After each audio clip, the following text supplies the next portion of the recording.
It was still dark outside on July 16, 1794, when John Neville woke to shouts and bangs outside his home. Peeking outside the window, he spied 50 men brandishing rifles and clubs. They claimed to be there to protect Neville and asked to be let in.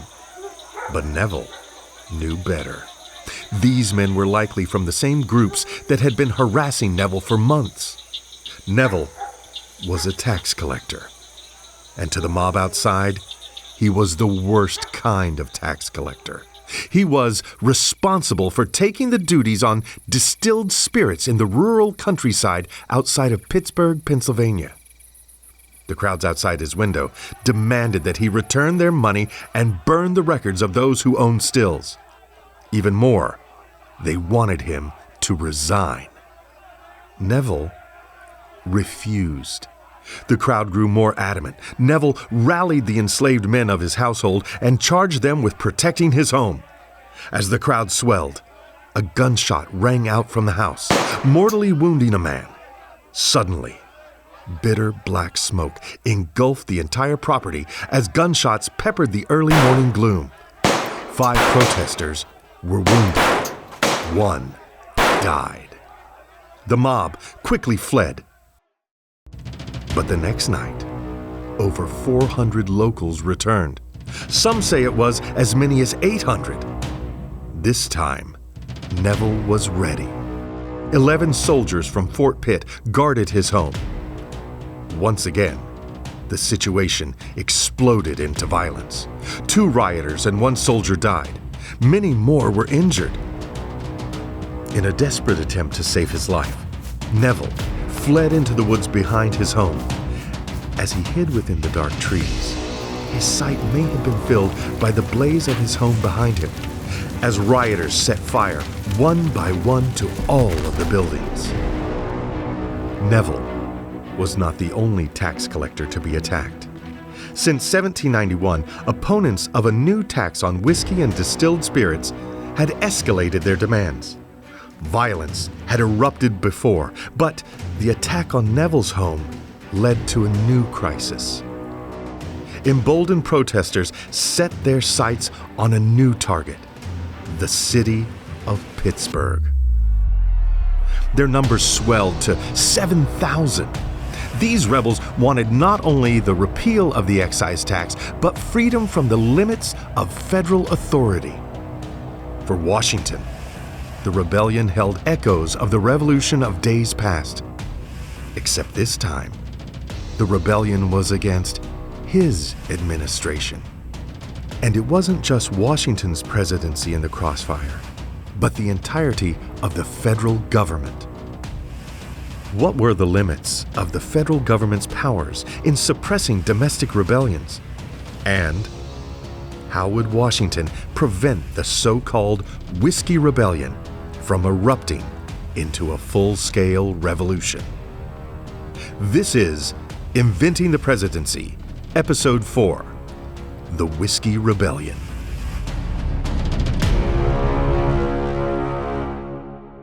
(1791) was a year of change and upheaval for Washington.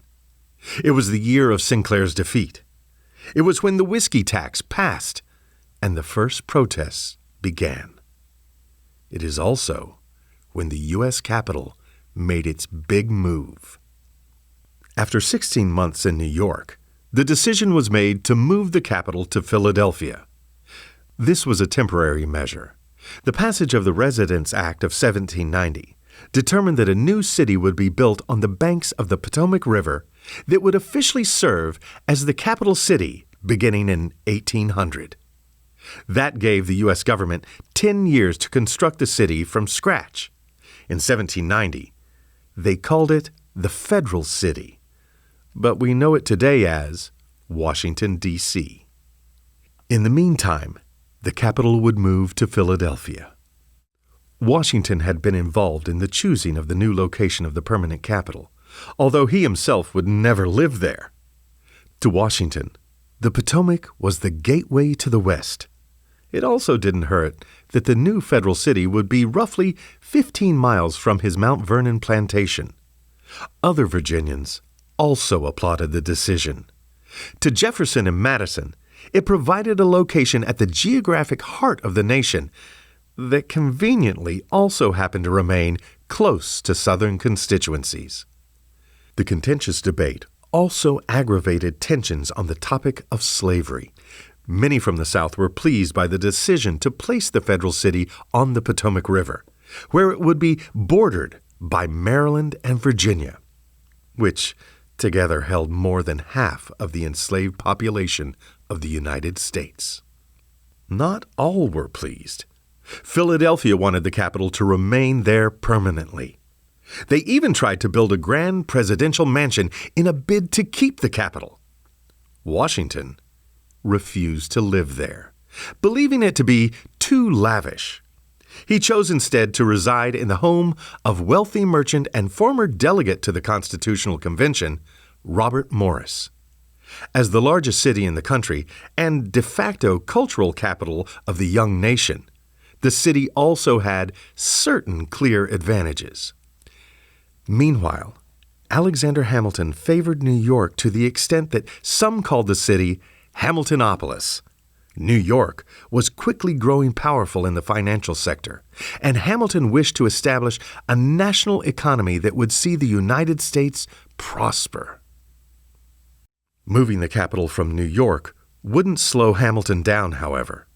The United States now owed over $50 million in debts from the Revolutionary War, with an additional $25 million owed by individual states. This debt had been a leading contributor to the failure of the Articles of Confederation and a major topic at the Constitutional Convention. It was Hamilton's idea to combine the state and federal Revolutionary War debts into one debt to be paid off by the federal government. And in 1790, this idea came to fruition. To pay off this debt, the federal government needed a strong form of income. This meant, of course, taxes. In 1791, after some initial resistance, Hamilton successfully convinced Congress to pass a tax on distilled spirits. Hamilton believed that this would simply be a luxury tax, easily absorbed by businessmen on a product unessential to daily life.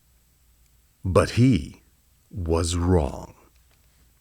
Patrick Spero, executive director of the George Washington Presidential Library, explains this so-called whiskey tax. This tax was extremely controversial, especially in Western areas. You have to understand how whiskey operated in these areas. Whiskey was a drink that everybody had, but it was also a means of economic growth and opportunity. There were small farmers who might have a still, and they would use their excess wheat to produce whiskey that they can then bring to market. And so they saw this tax as a direct tax on them. An excise is a tax placed on manufacturers of a product, not on the sale or consumption of the product. Producers of whiskey had to pay the tax even if they were not selling the whiskey for profit. Even small home stills could be taxed. Additionally, small producers were hurt by another aspect of the tax. A distiller in a city, town, or village would pay the rate based on how much whiskey or other spirits they produced. There were even tax breaks if they paid the fees up front. But rural producers were not as lucky.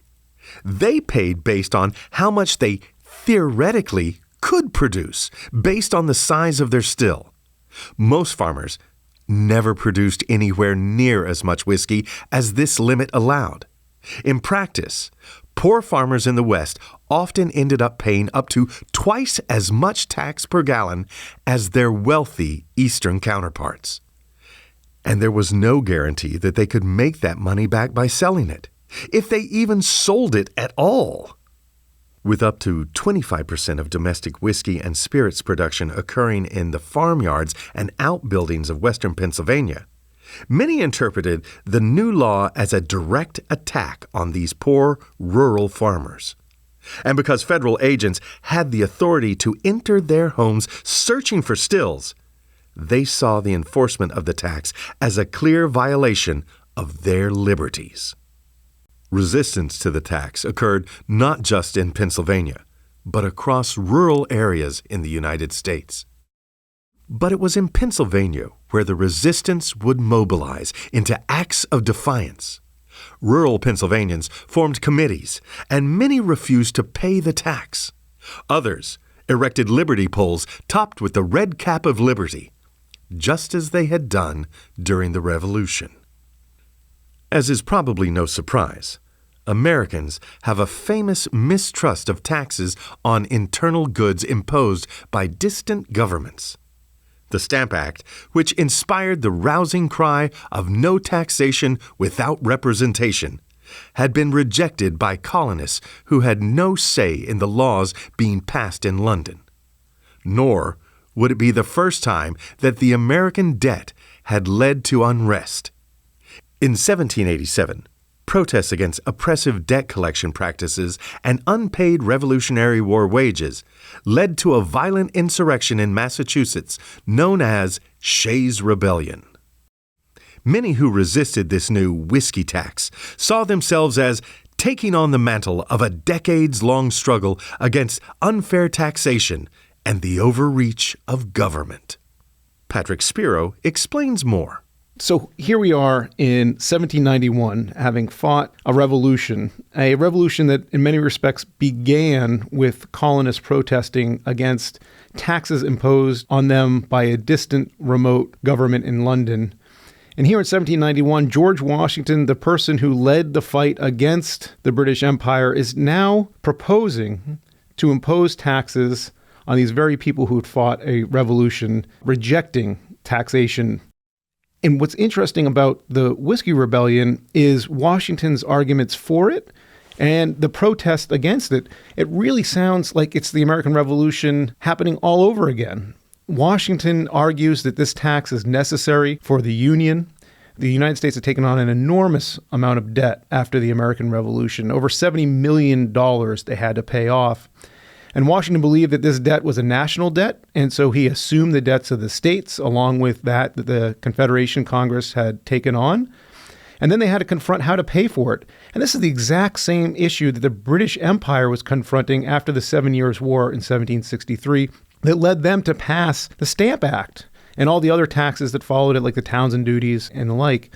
And what Washington said is we need this tax in order to pay off our debt and to maintain our union, and that in fact, as citizens, you should want to help pay off this debt. And those in the West could not believe that this was being passed on them. To them, this was a direct tax, one that really struck at their livelihood. And I think what bothered them most of all was a sense of unfairness in it, a sense that those in the East were passing this tax on them, these small farmers, cash-strapped, had to pay an excise tax for a part of their community and economic life that was essential to them.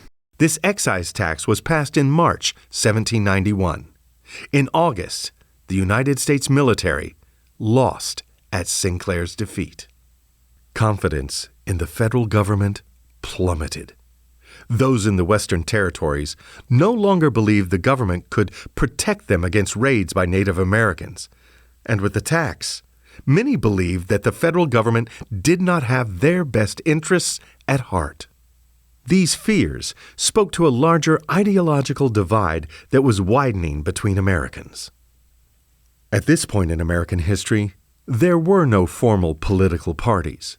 There was, however, a growing partisanship between the so-called Federalists and the Anti-Federalists. The public faces of the divide were Alexander Hamilton and Thomas Jefferson, both members of Washington's cabinet. Sandra Moats explains. Hamilton and Jefferson, largely over the decision to pay off the Revolutionary War debts, they end up with two very different interpretations of the Constitution. And so the Hamilton view, which is, again, it's the strong national government, the president is the leader of the government, pro-trade, pro-Britain. That becomes the Federalist coalition. It's more ideological than it is organizational. These tend to be people from the Northeast. They tend to be more elites. They tend to be business people, people involved in the Atlantic trade, things like that. They also tend to be, in some cases, wealthy slave owners. So it's not the sectional divide that we'll get later. It's just people whose economic and political outlook prefers that stronger top-down authority, the government playing an active role in promoting the economy and things like that. On the other hand, you have Jefferson and Madison's response, which is the Congress should be the engine of the U.S. government, not the executive, that states and the national government should balance authority. If it's not specifically stated in the Constitution, you can't do it at the kind of strict interpretation. And that we should become an agrarian republic. We should become a nation of farmers. And lastly, that France is our best friend. So, as you might guess, if the Democratic Republicans are the party of farmers, you're going to have more common people. Again, people who see the nation's future through agriculture. Again, something like 93% of Americans at this time work in farming. So you can also see that the Democratic Republicans are also going to do better politically long term because more of the country matches them. Secondly, most of the country prefers a smaller national government. It's more of the common man, people who work with their hands, artisans, farmers, people who want a small national government, only when it's absolutely necessary. In the early years of Washington's presidency, Federalists and Anti-Federalists denoted a loose-knit system of political beliefs. No real consensus existed on either side, nor were there any formal organizational structures for those who held similar opinions with one another. Tensions between Federalists and Anti-Federalists would intensify, however, as the protests against the whiskey tax continued into 1792 and 1793. In the Western Territories, particularly in western Pennsylvania, where opposition to the whiskey tax was strongest, sentiment against the federal government was growing. Although not all who protested the excise tax held anti-Federalist beliefs. In their perspective, the federal government restricted the growth of their settlements, refused to provide adequate protection against the native raids, and now levied heavy taxes that seemed to target their agrarian lifestyle. A convention of dissenters met in Pittsburgh, Pennsylvania on September 7th, 1791. Just a few weeks later, the resolutions of the meeting were printed in newspapers across Pennsylvania. Resolved, that having considered the laws of the Congress, it is our opinion that in a very short time hasty strides have been made to all that is unjust and oppressive. It is insulting to the feelings of the people to have their vessels marked, houses painted and ransacked, to be subject to informers, gaining by the occasional delinquency of others. It is a bad precedent, tending to introduce the excise laws of Great Britain. Resolved, that in the opinion of this committee, the duties imposed by the said act on spirits distilled from the produce of the soil of the United States will eventually discourage agriculture and a manufacture highly beneficial to the present state of the country. That those duties which fall heavy, especially upon the western parts of the United States, which are for the most part newly settled, and where the aggregate of the citizens is of the laborious and poorer class, who have no means of procuring the wines, spirituous liquors, etc., imported from foreign countries. Just a few days later, on September 11th, violence broke out. Alexander Hamilton would later report on these events to Washington. The opposition broke out in an act of violence upon the person and property of Robert Johnson, collector of the revenue for the counties of Allegheny and Washington. A party of men, armed and disguised, waylaid him at a place on Pigeon Creek in Washington County, seized, tarred, and feathered him, cut off his hair, and deprived him of his horse, obliging him to travel on foot a considerable distance in that mortifying and painful situation. Sometime in October 1791, an unhappy man of the name of Wilson, a stranger in the county, and manifestly disordered in his intellects, imagining himself to be a collector of the revenue, was so unlucky as to make inquiries concerning the distillers who had entered their stills, giving out that he was to travel through the United States to ascertain and report to Congress the number of stills, etc. This man was pursued by a party in disguise, taken out of his bed, carried about 5 miles back to a smith's shop, stripped of his clothes, which were afterwards burnt, and after having been himself inhumanly burnt in several places with a heated iron, was tarred and feathered, and about daylight dismissed, naked, wounded, and otherwise in a very suffering condition. More incidents followed. Mobs, tarred and feathered tax collectors. Instigators threatened witnesses. In 1792, Captain William Faulkner was ambushed on the road and threatened until he agreed to no longer allow the excise collectors to use his home as an office. Faulkner resorted to publishing the following notice in local newspapers to ensure locals that he was no longer harboring a tax collector. Notice is hereby given as an inspection office has been kept by General Neville at my house in Washington County. I hereby inform the public that it shall be kept there no longer. Those who are uneasy and making threats may give themselves no further trouble. The events in western Pennsylvania, along with protests in other states, began to tarnish Washington's once sterling reputation. Washington isn't sure of what to do. He knows that he has to enforce this tax, and he's frustrated that those in the West don't see its importance to the Union. But at the same time, this is again a moment where the foundations of the government are very, very fragile. And he's also very concerned about the committees that they're forming, and that these committees seem to be extra legal and perhaps even illegal bodies in his mind. The resistance posed a conflict for the federal government. If they bowed to the demands, it would not only weaken federal authority, but make it even more difficult to pay off the country's debts. But they also couldn't ignore the demands of their own people. But what they try and do is take a middle path. They're not trying to stir things up or escalate the situation. In fact, they revised the excise tax in 1792 in a way that they hope will be more acceptable to those in the West. Now, none of that works, and as time goes on, the rebellion's in 1794, but it really is a long-term development, and there are a number of things that Washington tries and doesn't work. He sends basically emissaries out there to try and negotiate with the Western settlers. There's a part of the tax that Western settlers find particularly odious. Every still has to get registered, which to many of them, this is an invasion of their rights in itself. And then they have to pay a tax on the amount that they produce, which then is a double invasion. And if the distillers don't comply with the law and they're caught and they're arrested, they have to go to a federal courthouse in Philadelphia to be tried. So this is 300 miles to the east to get tried. And so Washington is at this moment where he sees federal authority really under threat. And this has been building up in years and years and years. And the Whiskey Rebellion, I think, was the moment where he realized, I have to really assert federal authority here to establish the federal government. I can't continue to try and take half measures and soft pedal things, which he had been doing beforehand because he didn't want to perhaps escalate things too much. The Whiskey Rebellion, I think, was the moment where he said, this is it. We've got to assert federal authority.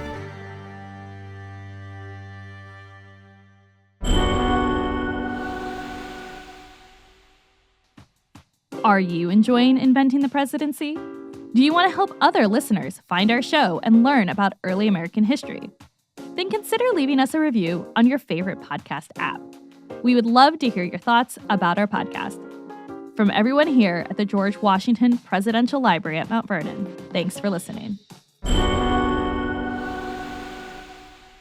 In 1792, following the congressional inquiry into Sinclair's defeat and the violence in western Pennsylvania, Washington was tired.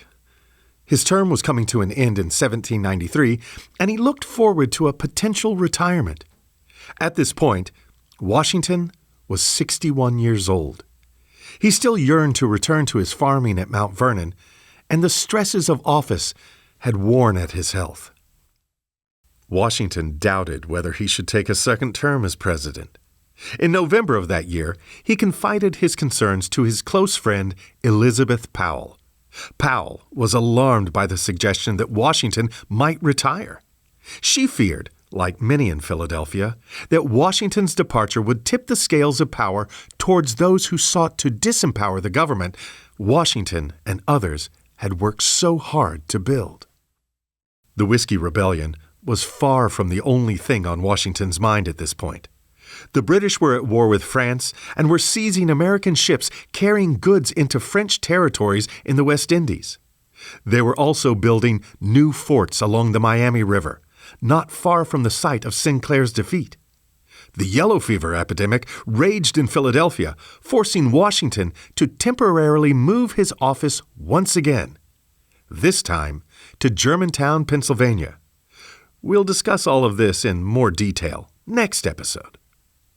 With all of this and more in the background, Powell knew that the United States needed Washington more than ever, and she made it her mission to convince him of the same. So Powell put pen to paper and wrote to Washington. My dear sir, after I had parted with you on Thursday, my mind was thrown into a train of reflections in consequence of the sentiments that you had confided to me. Your resignation would elate the enemies of good government and cause lasting regret to the friends of humanity. The mistaken and prejudiced part of mankind that see through the medium of bad minds would ascribe your conduct to unworthy motives. The anti-federalist would use it as an argument for dissolving the Union. Will you withdraw your aid from a structure that certainly wants your assistance to support it? Can you, with fortitude, see it crumble to decay? I know you cannot, you will not. But you will say that there are abilities and virtues in other characters equal to the task. I will venture to assert that, at this time, you are the only man in America that dares to do right on all public occasions. Washington likely understood the fragile status of the U.S. government at that moment. So he agreed to stand for a second term, and for the second time, he was elected unanimously. His second term began on March 4th, 1793, and he gave what remains the shortest inaugural address in American history. In about 135 words, Washington thanked his countrymen for the honor and promised to uphold the Constitution. It was a simple speech that belied a complicated political realm. Powell's fears of the anti-federalist seemed increasingly relevant in the following years. In 1793, the formation of so-called Democratic Republican societies began to disturb staunch Federalists like Powell. These societies had no formal relationship to each other, and indeed, most did not even refer to themselves as Democratic Republicans. But they generally shared a loose set of common anti-federalist beliefs, including opposition to a national bank and the excise tax. The very first of these organizations formed in Pennsylvania in May of that year, and over the next 3 years, 40 such societies cropped up across the country. To Washington, these societies directly challenged the authority of the federal government. In September 1793, he wrote to Henry Lee, "Among the many symptoms of this wicked combination, no one affected me more than the establishment of a society in Philadelphia called the Democratic Society. This was intended as a standard for the people to rally under, and menaced from its very nature the destruction of the Constitution and government under which we live." There were many reasons why Washington disliked these societies. Fundamentally, Washington tended to sympathize with Federalists, and Democratic Republicans leaned towards anti-Federalist beliefs. At the same time, Washington was quickly coming to loathe partisanship in politics. He believed that it created division within the Union and threatened the foundations of the American nation. Washington's beliefs that such societies stoked discontent became fully realized the following year when John Neville's plantation was attacked. John Neville was not a popular man in western Pennsylvania, but he didn't need to be. He was among the wealthiest landowners in the region. He owned over 1,000 acres of land and enslaved 18 people. He was also the regional inspector of the federal excise tax on distilled spirits. This meant that it was his job to collect the unpopular whiskey tax. He was also a distiller himself, but his operations were large enough that he did not suffer the same penalties as the small-scale local brewers. Positions like tax collector or county sheriff were often granted to men of means. The average citizen did not have access to these positions of power, and many felt victimized by what they saw as a conspiracy of the wealthy elite against the humble tenant farmer. Tensions continued to brew. Many distillers had refused to pay the tax. A crowd burned effigies of Neville in the summer of 1793. In November, another tax collector by the name of Benjamin Wells also suffered an attack on his home. Washington offered a $200 reward for anyone who could provide information about the assailants. It appears to have done little good. On July 15, 1794, Neville left to serve papers to the rioters and non-compliant distillers when 30 or 40 armed men surrounded Neville and his companions on the road. It was reported that a few of the assailants had shot off their guns in warning. Fortunately, no one was injured in this incident. It was not the first time, however, that Neville had encountered resistance on the road, but the protests were clearly escalating. Perhaps because of this incident, Neville may have anticipated what was coming next. The next morning, on July 16th, a mob formed outside his home. Most of the men in the crowd belonged to the Mingo Creek Militia, which had rallied just a few days before to help fight against native forces in the ongoing Northwest War. The only people in the house were Neville and a few of his enslaved household members, whom he armed and tasked with protecting the house. As the crowd grew more rowdy, someone from the household shot at the mob, sparking an exchange of gunfire. One of the protesters, a man named Oliver Miller, was killed, and the crowd quickly dispersed. But they would return the next night, bigger and stronger. Accounts vary as to the size of the mob that night. Some said it was 400. Others claim it was as high as 800. Many of them blamed Neville for the death of Oliver Miller the night before. This time, Neville would not be taken by surprise. Using his old Revolutionary War contacts, he assembled a small detachment from Fort Pitt, commanded by Major James Kirkpatrick, to defend his home. But the 11 or so soldiers he gathered paled next to the hundreds that surrounded his home. The protesters, led by popular Revolution hero John McFarlane, made the following demands: that Neville would resign his post and never again take another as a tax collector. But Kirkpatrick claimed that Neville had already left the house. He offered to allow no more than 6 men to enter the home and search it so that they could take the papers they wanted destroyed. McFarlane agreed on one condition: that the soldiers abandon the house and give up their arms. Kirkpatrick saw this as an obvious trick. He believed that the goal of the protesters was to destroy the house in its entirety. Kirkpatrick refused, and the battle began.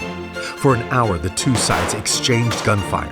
According to some accounts of that evening, McFarlane either heard or saw a sign of parley coming from the house. Believing that Kirkpatrick was ready to negotiate, he ordered his men to cease fire. He then emerged from the trees from which he had been hiding. Within seconds, he was dead, shot by Kirkpatrick's soldiers. The militiamen went into a frenzy. From their perspective, Kirkpatrick had tricked McFarlane into giving up his position so that they could murder him. In response, they began to set fire to the entire property. 8 outbuildings went up in flames. The heat of the inferno was so intense that Kirkpatrick and his men were forced to surrender before the house itself burned. That night, as fire consumed the last of Neville's buildings, the protesters carried the soldiers off, where they forcibly held them for several days. The success of the Mingo Creek militia, paired with the despair at McFarlane's death, reinvigorated efforts to protest the whiskey tax.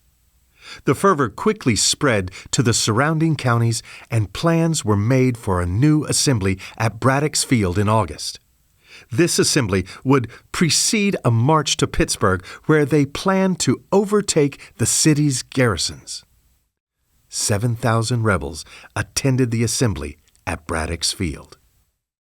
Hugh Henry Brackenridge, a close compatriot of George Washington and other founding fathers since the war, had gained much political prominence in Pittsburgh and published the Pittsburgh Gazette, which had become a major bulletin for the rebellion's call to action. Brackenridge became tentatively involved in the rebellion, and he was present at Braddock's Field. This is his account of the events there. The ground where Braddock fought is on the east side of the Monongahela, and on the same side with the town of Pittsburgh. The militia from Washington County had therefore to cross the river in order to come upon the ground. They had arrived in great numbers at the same ford where he did, and were now upon the ground. They were amusing themselves with shooting balls at marks and firing in the air at random. There was a continual discharge of guns and constant smoke in the woods and along the bank of the river. In the course of the day, a great subject of conversation had been the taking the garrison. The query everywhere was, were we to take the garrison? I answered always that we were. The query then was, could we take it? It was answered, no doubt of it. But at a great loss? Not at all. Not above 1,000 killed and 500 mortally wounded. This loss, to the more thinking part, appeared very serious. Various modes were proposed of taking it. Some thought of providing stakes with sharpened points and rushing up with those and putting them in the portholes, obstructing the firing from them, while others were cutting away the others with their rifles taking off the men at the guns in the blockhouses of the bastion, as the Indians took off the artillerymen in Sinclair's expedition. I was asked what was my plan of taking it. I suggested the undermining and blowing up a bastion, but they would fire upon the diggers. Besides, it would waste powder. To some complaining that called out so hastily, they were not well furnished with provisions. I proposed starving out the garrison, but these were apprehensive that they would starve out themselves. Back in Philadelphia, Washington was facing one of the largest threats yet to the unity of the United States. So the Whiskey Rebellion was one of the biggest crises Washington faced, and this is in a presidency that faced what seemed like an endless stream of crises. For me, the part of the rebellion that is the most striking, and I think the one that shows how much things had escalated, were the battles that happened in western Pennsylvania. The federal marshals who were trying to enforce the tax got into armed conflicts with the rebels, and 2 rebels were killed. This was an extraordinarily tense situation, and I think everybody involved realized or felt that the future of the Union was at stake. This was an armed conflict within American society. And even though western Pennsylvania feels like it's far away, it's not Kentucky, it's not the Mississippi, it's a couple days trip from Philadelphia. So this was pretty close to the heart of the federal government as well. Washington gathered his cabinet and pondered over what to do. There was no question that strong action was needed to quell the resistance. But Washington was mindful of the limits of his office. On August 2nd, 1794, Washington and his cabinet met with Pennsylvania Governor Thomas Mifflin, Chief Justice Thomas McKean, Attorney General Jared Ingersoll, and Secretary of the Commonwealth Alexander Dallas. Disagreements arose about the best way to settle the increasing violence. The President declared his determination to go every length that the Constitution and laws would permit, but no further. He expressed a wish for the cooperation of the state government, and he inquired whether the governor could not adopt some preliminary measures under the state laws, as the measures of the general government would be slow. Washington wanted to use the military to quell the rebellion before it had a chance to start, but he knew that he could not proceed without everyone on board. And not everyone was on board. The intention of proceeding against the rioters being declared by the President, the Chief Justice expressed it as his positive opinion that the judiciary power was equal to the task of quelling and punishing the riots, and that the employment of a military force at this period would be as bad as anything that the rioters had done, equally unconstitutional and illegal. For now, Washington held back. The use of force was controversial. Edmund Randolph wrote to Washington shortly after the conference, begging him not to rush to put down the rebellion. If measures, unnecessarily harsh, disproportionately harsh, and without a previous trial of everything which law and the spirit of conciliation can do, be executed, that indignation will give way, and the people will be estranged from the administration which made the experiment. One motive assigned in argument for calling forth the militia has been that a government can never be said to be established until some signal display has manifested its power of military coercion. This maxim, if indulged, would heap curses upon the government. The strength of a government is the affection of the people. Washington knew that he needed to convince Governor Mifflin and others first that all peaceful options had been taken. Washington sent a team of commissioners to negotiate with the rebels. They even offered complete pardons for all criminal behavior should the rebels promise to stop organizing. But before these peace talks fully concluded, Washington became skeptical that they would work. He and Hamilton began planning for the worst of all contingencies, war. Hamilton led the efforts to raise a military force. He reached out to the governors of Virginia, Pennsylvania, Maryland, and New Jersey to request soldiers.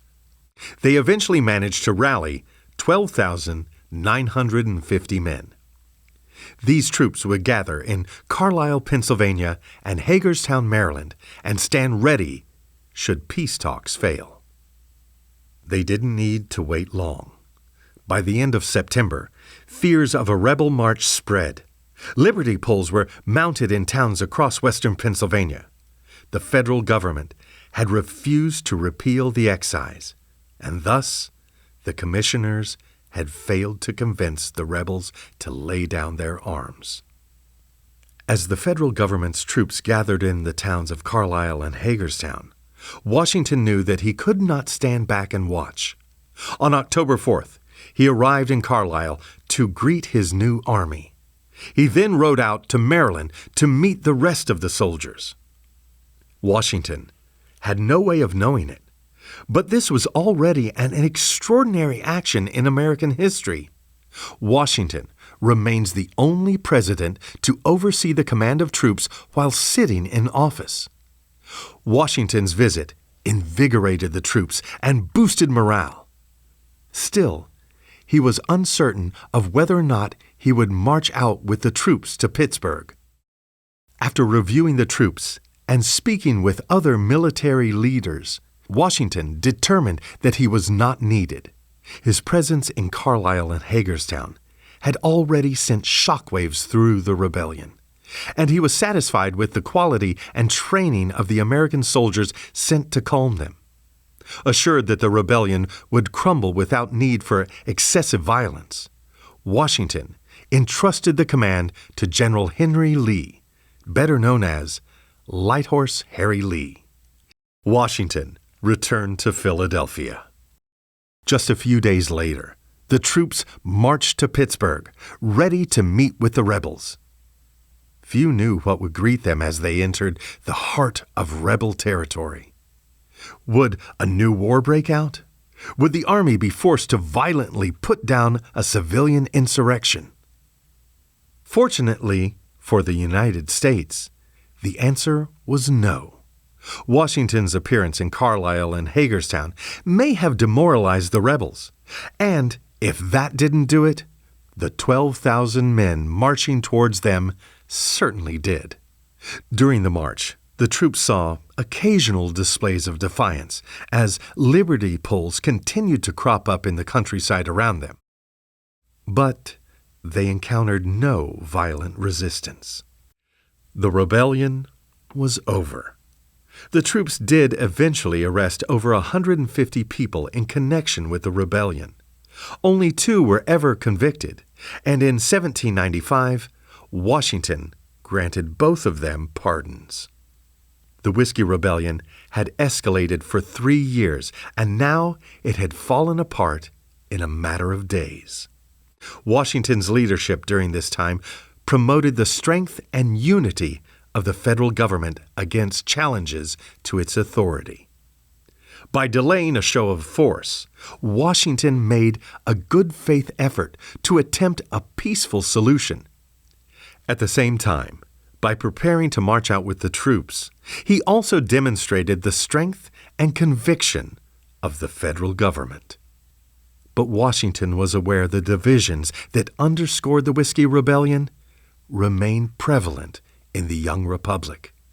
He was wary of the growing partisan divide that he saw as directly responsible for the escalation to violence. Washington wrote to Henry Lee, I consider this insurrection as the first formidable fruit of the democratic societies, brought forth, I believe, too prematurely for their own views, which may contribute to their annihilation of them. That these societies were instituted by the artful and designing members. Many of their body, I have no doubt, mean well, but know little of the real plan. Primarily, to sow the seeds of jealousy and distrust among the people of the government by destroying all confidence in the administration of it. 1793 would prove to be one of the most difficult years of Washington's presidency. The Whiskey Rebellion would test the mettle of his presidency. But these were not the only crises Washington would face that year. For amidst the violence and insurrection, there was another threat to the American Union. In 1793, a stranger would appear on the shores of South Carolina that would launch the United States into a new crisis, one which would result in the resignation of one of Washington's most vocal members of the cabinet, and which would nearly embroil the young nation in a European war. Next time on Inventing the Presidency, war erupts in Europe, and Washington must defend American neutrality lest the United States become swallowed up in the conflict. Partisan lines become drawn, and Washington loses a crucial ally as criticism of his presidency mounts. And Philadelphia is hit by one of the worst epidemics in American history.